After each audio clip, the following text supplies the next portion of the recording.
শ্রীমদ্ ভগবত কথা কি করে এই পৃথিবীতে এলো, এই কাহিনী নিয়ে আমি কিছু যেটুকু আমি জেনেছি সেটুকু আমি বলবো।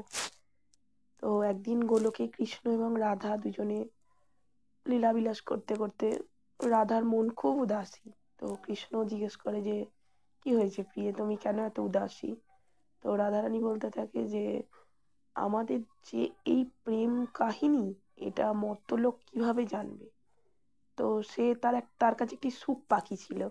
সেই সুখ পাখিকে সব সময় সেই সুখ পাখি যখন রাধারানীর কাছে যেত তখন বলতো কৃষ্ণ কৃষ্ণ, আবার সেই সুখ পাখি যখন কৃষ্ণের কাছে যেত তখন বলতো রাধা রাধা।